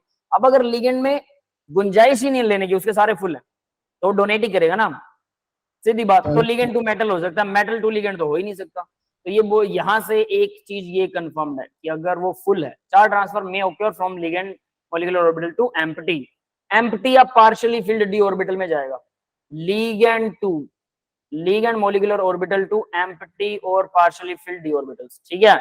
ये इसके अंदर जाता है। अब आगे बढ़ते हैं, absorption that arises from the process is called ligand to metal charge transfer. अब देखिए नीचे एग्जांपल दे रखा है ligand to metal charge transfer का। ये लिगेंड है, ये मेटल है, ये चार्ज ऐसे ट्रांसफर हो रहा है, इसने एक इलेक्ट्रॉन डोनेट कर दिया। इलेक्ट्रॉन एक्सेप्टर मेटल है, इलेक्ट्रॉन डोनर लिगेंड है, ठीक है भाई। एग्जांपल है, तो एग्जांपल देखो MnO4 नेगेटिव, इसमें मैग्नीज को ऑक्सीजन डोनेट करता है। Chromium Cr2O7 K2Cr2O7 dichromate CrO4 K2CrO4 chromic acid होता है, K2CrO4 H2CrO4 होता है। VO4 3 नेगेटिव, ये सारे के सारे क्या है, लीगेंड मेटल को दे रहा है। अब देखना जरा ध्यान से, KMnO4, why the KMnO4 show color, why K2Cr2O7 show color, due to ligand to metal charge transfer spectrum। Metal के अंदर यहाँ मैग्नीज की इलेक्ट्रॉनिक कॉन्फ़िगरेशन देखना भाई, सॉरी डी ऑर्बिटल में कितने इलेक्ट्रॉन होंगे, 4 दूना 8, 7 पॉजिटिव यहाँ पर मैग्नीज है, समझ में आ रहा है? Yes sir. 7 पॉजिटिव है मैग्नीज, 7 पॉजिटिव हो तो डेफिनेट सी बात है इसके अंदर ऑक्सीजन जो है अपना एक इलेक्ट्रॉन इसको डोनेट कर सकती है आसानी से। और जब वो डोनर होता है तो इलेक्ट्रॉन्स क्या होंगे, लेफ्ट राइट में जाते हैं ना, और फिर वापस छोड़ता है, एनर्जी अब्सॉर्ब करके ही डोनेट करेगा, ऐसे तो करेगा नहीं। तो जब एनर्जी अब्सॉर्ब करेगा, जिस लाइट की एनर्जी अब्सॉर्ब करेगा उसके बाद में वापस छोड़ेगा, तो वो हमें दिखाई देती है। तो यहाँ पर डी ट्रांजिशन नहीं हो रही, लिगेंड से मेटल इलेक्ट्रॉन ट्रांसफर हो रहा है, इसकी वजह से कलर दिखा रहा है। कलर डी ट्रांजिशन की वजह से दिखाता है। जब जो अभी हमने करा टाइटेनियम वाटर 6 3 पॉजिटिव, याद है? Yes sir. लेकिन यहाँ वो नहीं होने वाला। यहाँ मैग्नीज ऑक्साइड जो है, अब देखिए यहाँ डायग्राम भी छोटा सा बना हुआ है, मैं आपको मैग्नीज का बता देता हूँ। Mn 7 पॉजिटिव, सेम K2Cr2O7 में होता है 7 पॉजिटिव। इसके अंदर क्या लगा हुआ है भाई, ऑक्सीजन लगे हुए हैं 4, है ना? तो डबल बॉन्ड हो, फिर डबल बॉन्ड हो, उसके बाद फिर से डबल बॉन्ड हो, और एक ऑक्सीजन होता है नेगेटिवली चार्ज ऑक्सीजन पर नेगेटिव, है ना, क्योंकि ओवरऑल 1 नेगेटिव है। यस बेटा, क्लियर है? Yes sir. तो यहाँ पर क्या होता है, ये जो नेगेटिव ऑक्सीजन है ये क्या करती है, लोन पेयर डोनेट करती है मैग्नीज को, ठीक है? थोड़ी सी एनर्जी लेकर मैग्नीज पर स्लाइटली पॉजिटिव होता है 7, तो इसलिए वो एनर्जी डोनेट करती थी, जिसके से मैग्नीज क्या करता है, कलर दिखाता है। क्लियर है?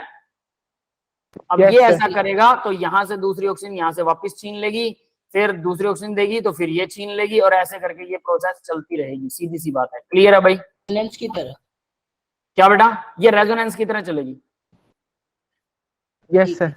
ठीक है। K2Cr2O7 में भी ऐसा ही होता है, 2 क्रोमियम है तो दोनों क्रोमियम्स के साथ में Cr और O ऑक्सीजन लगा हुआ है ना, एक ऑक्सीजन से ये बाइंडेड है, तो O7 है, एक ये रहा, 3 डबल बॉन्ड O लगा दो, double bond O, double bond O, यहाँ पर भी double bond O, double bond O, ठीक है? के और एक ऑक्सीजन नेगेटिव चार्ज इधर, एक ऑक्सीजन नेगेटिव चार्ज इधर। यस, क्लियर है बेटा? Yes sir. ऐसा होता है, तो इसमें भी वही सीन होता है डिट्टो, और ये ऑक्सीजन को ये इलेक्ट्रॉन वो करेगा, डोनेट करेगा, ठीक है? स्ट्रक्चर कुछ ऐसा सही होता है, बट मैंने सिर्फ वैलेंसी कवर किया, स्ट्रक्चर नहीं बनाया। वैसे टेट्राहेड्रल होगा दोनों का, दिख रहा है ना? Yes sir. दोनों का स्ट्रक्चर टेट्राहेड्रल होगा, सेम एज इट इज। आप Cr O4 2 नेगेटिव और VO4 3 नेगेटिव के लिए भी बना सकते हैं। Charge transfer occur from the ligand filled molecular orbital to the metal empty partially d-filled orbital, generally the metal having the high oxygen state। जिन metals की हाई ऑक्सीजन स्टेट, ये जनरली लिखा हुआ है, जनरली का मतलब आम तौर पर ऐसा होता है, एक्सेप्शंस में भी very, with pi donor ligand show. Pi donor ligand है ना, ये पाई बॉन्ड, ये डोनेट कर सकते हैं, देखो ये वाला पाई बॉन्ड डोनेट कर सकता है नेगेटिव। यस यस है ना? Yes sir. एग्जांपल देखिए, अब देखो MnO4 1 नेगेटिव का होता है, deep purple colour oxygen state, manganese की +7 है, ये रट्टा मार लेना कलर जिसको याद होते हैं। MnO4 2 नेगेटिव ग्रीन होता है। क्या कह रहे हो बेटा? सर ये MnO4 वाला जो पर्पल कलर है, डीप पर्पल, ये लैब में करा हुआ था ना, मतलब ये तो करा हुआ है, बहुत अच्छी बात है। KMnO4 सबको पता है, डीप यस सर कर रखा है, तो चुटकी भर डालिए सारा पर्पल हो जाएगा, चुटकी भर। KMnO4 अच्छा ऑक्सीडाइजिंग एजेंट होता है, और साथ में ये दवाई की तरह भी यूज होता है, लाल दवाई की तरह। KMnO4 के अंदर चुटकी भर डालिए, एक पानी के अंदर डाल लीजिए इसको, ये पानी की ऑक्सीडेशन करवा देगा, उसमें कोई बैक्टीरिया वायरस हो तो सबको मार देगा, उसके बाद उस पानी से आप जख्म साफ कर सकते हैं। सर ठीक है। एक चीज समझ नहीं आती, मोर सॉल्ट से ये सफेद बिल्कुल कलरलेस क्यों हो जाता है? कौन? मोर सॉल्ट, मोर साल्ट कलरलेस क्यों होता है? वो रिडॉक्स रिएक्शन होती है ना मोर मोर सॉल्ट सॉल्ट। इसमें डाल देते हैं तो वो रिडॉक्स रिएक्शन होती है मोर सॉल्ट और इलेक्ट्रॉन ट्रांसफर होगा बेटा, कुछ नहीं हो तो कोई चक्कर वाली बात नहीं, ठीक है। कॉमन रिएक्शंस होती हैं उसमें। आगे देखिए Cr2O7 ऑरेंज होता है, वो ग्रीन था, ये ऑरेंज कलर का होता है भाई, ये ऑरेंज होता है और ये पर्पल होता है। KMnO4 K2Cr2 और K2Cr2O7 के अंदर क्रोमियम 6 पॉजिटिव ऑक्सीजन स्टेट में होता है, और अगर आपने इसको बेयर हाथों से टच कर दिया, ये आपकी बॉडी में अब्जॉर्ब हो जाता है, और क्रोमियम 6 पॉजिटिव आयन जो है वो आपके जेनेटिकल मटेरियल डीएनए के अंदर, सेल में जो डीएनए होता है वो डीएनए के अंदर चेंज कर देता है। लिवर में डीएनए में चेंज आ गया, लिवर कैंसर। लंग्स में आ गया, लंग्स कैंसर। समझ में आ रहा है? Yes sir. ये कार्सिनोजेनिक इन नेचर होता है, कार्सिनोजेनिक इन नेचर। इसको बेयर हाथों से टच भी नहीं करना चाहिए, लैब में बहुत आसानी से मिल जाएगा, येलो कलर का होता है, यहाँ ऑरेंज दिखा रहा है, येलो होता है वो, ठीक है। Yes sir. KCrO4, अब देखो भाई CrO4 टू नेगेटिव, ये येलो दिखा रहा है भाई, मैंने तो ये भी येलो देखा है, ठीक है। पता नहीं तो वो ऑक्सीडाइज होता है, कुछ और पंगा होता है इसका। इसमें मैग्नीज, हाँ MnO4 टू नेगेटिव आएगा क्या? तो मैग्नीज क्यों दिखा रहा है? 4 दूना 8, 2 है तो 6, Cr आएगा यहाँ पे, ठीक है। यस, क्लियर है बेटा सबको? Yes sir. चार ट्रांसफर स्पेक्ट्रा। अब नेक्स्ट देखिए, इन्होंने कलर भी दिखा रखे हैं, ठीक है। ये ऑरेंज दिखा रखा है, ये पानी में मिलने के बाद येलो ही रहता है, ऑरेंज जैसे दिखा रखा है। चारों के कलर हैं MnO4 negative, MnO4 2 negative, CrO4 2 negative, KCr2O7 2 negative, ठीक है। स्ट्रक्चर दिखा रखा है, देख लो इसका, क्रोमियम के साथ बीच में एक ऑक्सीजन जुड़ी हुई है, मैंने ये बना दिया था, ठीक है। KMnO4 का ये भी मैंने बना दिया था। अब KMnO4 में 2 नेगेटिव है तो 2 ऑक्सीजन पर नेगेटिव है, 2 सिंगल बॉन्ड है, बाकी 2 डबल बॉन्डेड है। और यहाँ पर Cr में वैसा ही बनेगा, इसी को तोड़ लो बस, कुछ नहीं है। क्लियर है? Yes sir. ये स्ट्रक्चर आप लोग याद कर लेना। आगे बढ़ते हैं। The colour of KMnO4 is due to, ये वही क्वेश्चन आ गया, ड्यू टू किसकी वजह से होता है भाई? मेटल टू लिगेंड या ligand to metal? Ligand to metal. सीधा सा है, लिगेंड टू मेटल। अभी तो हमने किया। डीप पर्पल कलर है, मेटल इलेक्ट्रॉन। देखो भाई, डी इलेक्ट्रॉन होते हैं KMnO4 में, देयर चार्ज ट्रांसफर। ऑक्सीजन जो नेगेटिव है वो Mn पॉजिटिव को देता है। In fact the lowest energy charge transfer due to the non bonding 2p orbital के अंदर जाएगा, अनऑक्यूपाइड टेट्राहेड्रल कंपाउंड में फलाना ढिमकड़ा। ये पढ़ सकते हो आप, ठीक है, आसानी से पता लग जाएगा क्या लिखा हुआ। नेक्स्ट देखो भी, metal to ligand charge transfer spectra उल्टा। अब मेटल देगा तो मेटल भरा होना चाहिए ना, charge transfer from the metal filled orbital to empty orbital of ligand, metal filled orbital to empty orbital of ligand. Clear है? Yes sir. उल्टा हो रहा है, डायग्राम उल्टा है, बस कुछ नहीं है। इलेक्ट्रॉन डोनर ये Mn पॉजिटिव, मतलब मेटल है, N पॉजिटिव चार्ज है, लिगेंड को देगा, ये एम्प्टी होता है। इलेक्ट्रॉन एक्सेप्टर है, metal to ligand note. Generally metal having low oxygen, वो हाई ऑक्सीजन स्टेट वाले तो क्या करते थे? मेटल एक्सेप्ट करते थे, लो वाले मेटल डोनेट करेंगे। पाई एक्सेप्टर लिगेंड जुड़ा होना चाहिए उनके साथ में। HgO mercuric oxide, mercurous oxide एक है, सॉरी मर्क्यूरिक ऑक्साइड 2 पॉजिटिव है ना मर्क्यूरी पे। Fe पेनेंथ्रीन 3 2 पॉजिटिव, FeAcAc3, ये तीनों एग्जांपल्स हैं इसके, ठीक है भाई, रट्टा मार लेना तीनों का। Metal to metal charge transfer, अब देखिए जरा, मेटल से मेटल चार्ज ट्रांसफर कैसे होता है? The excitation of and subsequent transfer, intervalence charge transfer, इसको इंटरवैलेंस चार्ज ट्रांसफर भी बोलते हैं। Of electron from lower oxygen state of matter, from lower electronic oxygen state और to the neighbouring cation higher oxygen state. Lower oxygen state वाला जिसके पास electron है, वो less और हाई ऑक्सीजन स्टेट जिसके पास इलेक्ट्रॉन नहीं है, उस मेटल को डोनेट करेगा। नेबर पड़ोसी को डोनेट करेगा, दूर नहीं जाएगा ज्यादा। एग्जाम्पल देखिए, पर्सियन ब्लू कलर, ये पर्सियन ब्लू कलर बहुत इंपॉर्टेंट एग्जाम्पल है, ठीक है, कहीं ना कहीं आपको जरूर लैब में दिखेगा और वैसे भी दिखेगा। तो FeCl3, K4 Fe cyanide 6, Fe4 FeCN6 3, ये है पर्सियन ब्लू आपका, नीचे दिया हुआ है, ठीक है, जरूरत नहीं मार्क करने में। ये रहा, ये पर्सियन ब्लू है। Fe4 आयरन है, FeCN3 3 पॉजिटिव, यहाँ 3 पॉजिटिव लगेगा, क्लियर है भाई? Yes sir. 12 KCl बन जाएगा। तो मुझे अब जरा एक बात बताओ, इसके अंदर आयरन की ऑक्सीडेशन स्टेट क्या होगी पर्शियन ब्लू में? ये अंदर और बाहर सर वाले 2 आयरन प्लस की, है, हाँ, बाहर वाला 3+ है, अंदर वाला 2+ है। Transfer take place Fe2 positive to Fe3। कैसे कहेंगे कि बाहर वाला 2 है या अंदर वाला 3 है? दोनों को निकाल के देखो, दोनों सेम निकल रही है। सर ये याद किया था ऑर्गेनिक जीओसी के क्वालिटेटिव एनालिसिस में। हाँ, ये रट्टा मारना पड़ता है, समझ में आया? क्लियर है? यस याद हो सर। जाएगा सबको? Yes sir. प्रणव को तो याद ही है, बाकी स्टूडेंट? यस तो आपने कहां पर पढ़ा था ये बाहर वाला 2 पॉजिटिव? सर बाहर वाला 3 पॉजिटिव, अंदर वाला 2 पॉजिटिव। कहां पर पढ़ा था ये? जीओसी के अंदर? यस सर, जीओसी का नाइट्रोजन का क्वालिटेटिव एनालिसिस। अच्छा, वहां आता है, ठीक है, हाँ वहां आता है, बिल्कुल बिल्कुल, ठीक है।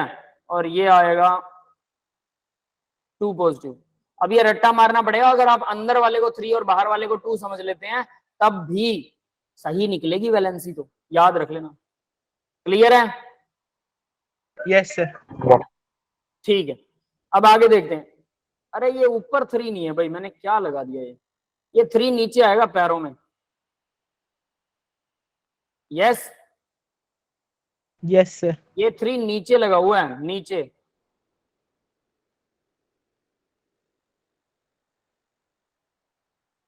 यहां पर भी ये 3 नीचे लगेगा, ठीक है। ऊपर फॉर्मूला है ही, खैर यहां से आप समझ सकते हैं। अब आगे बढ़ते हैं बेटा, इसी के अंदर चलो इसे मैं व्हाइट कर देता हूँ, थोड़ा बेटर समझ में आएगा।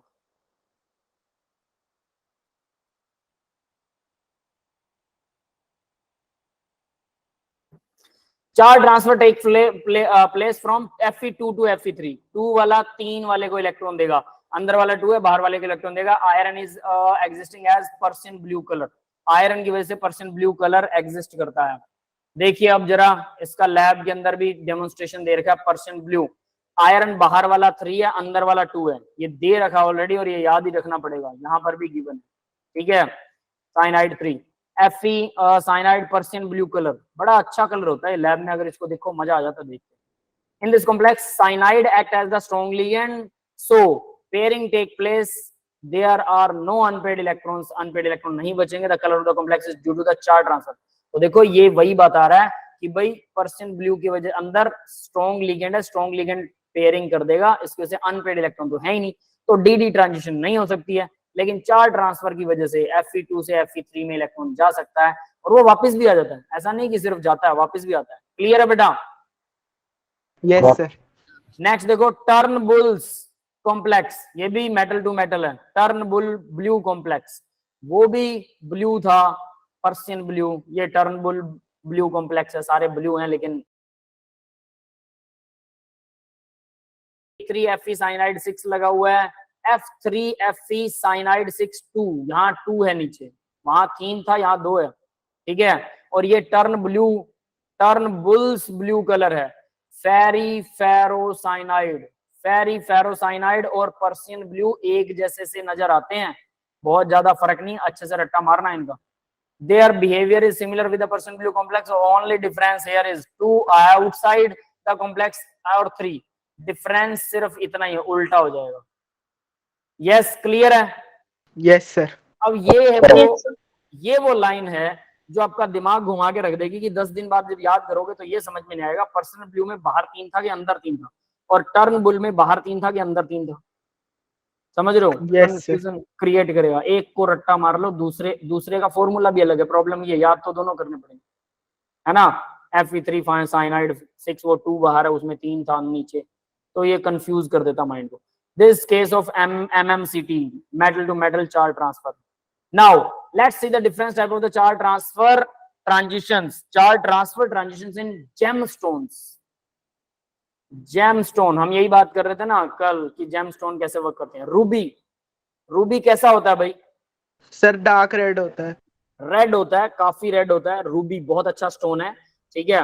और इसकी कीमत पता है क्या है? वो दूसरे बाहर के देशों का जो रूबी होता है वो अगर रत्ती में इनको मेजर करते हैं, रत्ती क्या होता है पता है, वो वेइंग है कि 10 ग्राम को एक रत्ती, ऐसा कुछ मानते हैं, मुझे नहीं पता कितने को कितना मानते हैं। तो वो रत्ती के अंदर इनको मेजर किया जाता है, तो वो लाखों रुपए का रूबी आता है, 5 से 10 लाख के बीच में रूबी अगर आप अंगूठी में पहनना चाहें बाहर के देशों से। अपने यहाँ पर 5-7 हजार में भी मिल जाएगा, लेकिन उस रूबी की क्वालिटी बस अलग होती है। क्वालिटी वाइज इनके कीमत बहुत है, हीरे डायमंड से भी अच्छा महंगा हो सकता है रूबी। ऐसा मत समझना, आपने नाम बहुत सुना होगा डायमंड का, इसलिए डायमंड फेमस है नाम की वजह से, समझ रहे हो। डायमंड और रूबी जो है डायमंड से महंगा हो, डायमंड से अच्छा लगता है, better than diamond. But diamond रात को चमकता है अंधेरे में अपने आप, रूबी नहीं चमकता। रूबी पर लाइट पड़ेगी तो चमकेगी, ठीक है। Ruby is aluminium oxide Al2O3 containing point. अब देखो ये होता सिर्फ एल्यूमिनियम ऑक्साइड है, तो घर बना लेंगे, ब्लैक कलर का होता है तो यस। Yes sir. एल्यूमिनियम के कोई भी एल्यूमिनियम फॉइल ले लो, एल्यूमिनियम फॉइल आप लोगों को जनरली मिल जाएगी कहीं भी, है ना। उसको 1 दिन 2 दिन बाहर रख दो, वो दिखेगी वैसी। उसके ऊपर एक बिल्कुल प्लेन व्हाइट कलर का पेज लो, उसको अच्छे से बिछाओ और पेज को ऐसे से करके उसको रगड़ो, पेज को पकड़ के और एल्यूमिनियम पर रगड़ो, पेज का कलर देखना ब्लैक हो जाएगा, वो एल्यूमिनियम ऑक्साइड आपके हाथ में आ गया, रूबी आपके हाथ में आ गई। Yes yes sir. क्लियर है, बस यही है। तो पहन लो पाउडर इकट्ठा करके अंगूठी में बांध है ना। ऐसे ही लोग पागल है ना, इतने पैसे लगाते हैं, हम बना देंगे केमिस्ट्री वाले अबाउट 0.5 से 1% क्रोमियम 3 आयन होता है इसमें, D3 रैंडमली डिस्ट्रीब्यूटेड होता है, बस इसका डिस्ट्रीब्यूशन ही मायने रखता है। एल्यूमिनियम 3 पोजीशन, इन एल्यूमिनियम 3 पॉजिटिव पोजीशन, एल्यूमिनियम तो हमेशा 3 पॉजिटिव होता है, कोई दिक्कत नहीं। क्रोमियम 3 पॉजिटिव आयन, और वो भी 0.5 से 1%, अब इनके बीच में होता है। इसकी परसेंटेज मायने रखती है कि रूबी की कीमत कितनी है, इम्प्योरिटी का अमाउंट मायने रखता है रूबी की कीमत कितनी है ना। तो क्रोमियम 3 पॉजिटिव आयन का अगर हमारे पास साल्ट हो और एल्यूमिनियम ऑक्साइड हो, दोनों को मिक्स कर लें, फिर दोनों का पाउडर अलग कर लें, फिर उसको थोड़ा सा प्रेशर वगैरह डाल के हीट वगैरह करके उसका पत्थर बना लें और फिर पहन ले, नकली रूबी बना ले, है ना। वो बात तो कभी बनती नहीं है। क्या बेटा? ये तो असली है सर। हाँ, मतलब अगर हम प्रोसेस घर पर करें, आर्टिफिशियली बनाना चाहें, नहीं बनेगा। आगे देखिए, the colour show by ruby is DD transition. Ruby में DD ट्रांजिशन होती है, ऊपर लिख रखा है इन्होंने 4 ट्रांसफर ट्रांजिशंस हैं, बट वो DD है, ठीक है, ये याद रख लेना भाई। क्लियर है सभी को? Yes sir. रूबी बनाना आ गया। आप गोल्ड स्मिथ के पास जब आप जाओ, ठीक है, गोल्ड स्मिथ के पास जब भी आप जाओ, उसको बोलने का कि भाई साहब कुछ नहीं है, ये काले रंग के पाउडर के अंदर क्रोमियम मिला रखा है, हमें क्यों बेवकूफ बना रहे हो, इतना महंगा थोड़ा आता है, काला रंग का पाउडर हम दे देंगे, ठीक है।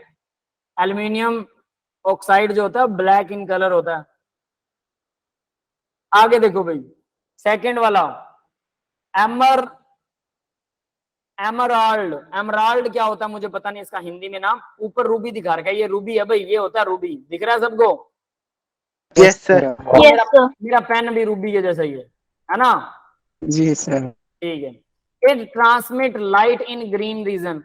तो ये देखो एमराल्ड जो है वो नीचे दे रहेगा, हरे रंग का पत्थर, हरा पत्थर, ठीक है, कलर ग्रीन होता है, ग्रीन रीजन में ट्रांसमिट करता है, तभी उसका रंग ग्रीन है। इसको हिंदी में क्या कहते हैं मुझे नहीं पता, इसकी इन्होंने कंपोजिशन भी नहीं बताई। चलो छोड़ो, ज्यादा भी हम अंदर नहीं घुसेंगे। इनकरेक्ट स्टेटमेंट दिखाओ अब जरा, क्या कहता है? द जेमस्टोन रूबी बढ़िया लग रहा है देखने में। तो ग्रीन पत्थर को पन्ना कहते हैं शायद। एमराल्ड को पन्ना कहते हैं? Yes sir. ठीक है, हो सकता है बेटा, मुझे नहीं पता। एक केमिस्ट को नकली गोल्ड बनाते हुए देखा था उन्होंने, आयरन, जिंक और पता नहीं कौन क्या क्या डाला था। क्या बात, आपने देखा था? अरे बिजनेस वाली बात है प्रणव बेटा, वो तो उससे स्कीम लेके आओ, फिर अपन बनाते हैं और नकली सोना बेचते हैं सही है ना, फिर अपने पास पैसा ही पैसा होगा, पैसा ही पैसा पहचान भी तो सकती है ना सर। अनटिल झूठ बोल के ना बेचो, कोई बात नहीं चलो अभी आगे देखते हैं। The incorrect statement is the gemstone ruby के अंदर 3 positive iron chromium occupy the octahedral site in of beryl, पहला ऑप्शन, ठीक है, ऑप्शन ए यही है, इनकरेक्ट है। The colour of COCl ammonia is violet absorb yellow light, yellow light करेगा तो वायलेट करेगा, येलो के अपोजिट में वायलेट होती है, यही था हमारा टाइटेनियम वाला भी, ये तो सही है। Spins in magnetic moment, iron 3 water 6, iron water 6 2 positive और chromium water 6 2 positive is nearly similar, इनके अनपेड इलेक्ट्रॉन निकाल लो, पता लग जाएगा। The spin only magnetic moment, इसका भी अनपेड इलेक्ट्रॉन निकाल के Nn+2 का रूट कर दो, सबका आंसर निकाल सकते हैं। ए वाले का आंसर नहीं निकाल सकते, ये पता ही होना चाहिए। तो ऑक्टाइडल साइट यूज करेगा ए, ऑप्शन ए इज राइट, मतलब ये इनकरेक्ट है, ये है गलत वाला ऑप्शन। रूबी एल्युमिनियम ऑक्साइड होता है कंटेनिंग इतने percent randomly distributed aluminium, the colour shown by the DD transition, तो डीडी ट्रांजिशन की वजह से कलर दिखाता है, यहाँ ऊपर तो कुछ और ही दे रखा है, ऑक्यूपाइंग ऑक्टाइडल साइट, इसका तो नाम ही नहीं है, कुछ और ही कहानी इन्होंने पढ़ रखी है, क्वेश्चन कुछ है आंसर कुछ है। यस बेटा समझ में आ गया सबको? सर डी ऑप्शन में निकल वाले इलेक्ट्रॉन पेयर करेंगे? चेक करो, चेक इट। सर अमोनिया लगा हुआ ना? हाँ चेक इट। पर ये बिडाइल क्या होता भाई किसी ने पूछा है, अरे अटेंडेंस नहीं लगाई, BERYL बराइल, बराइल एक इंग्लिश का वर्ड है, रुकिए इसका मीनिंग बताता हूं आपको मैं। Scattering, that is called scattering type, कुछ ऐसा होता है। अटेंडेंस लगाते हैं, ठीक है, उसके बाद में लेक्चर ऑन ऑफ करेंगे बेटा। मैं पहले रिकॉर्डिंग ऑफ कर दूं, किसी का डाउट है तो डाउट पूछिए और फिर मेरे को अटेंडेंस दीजिए।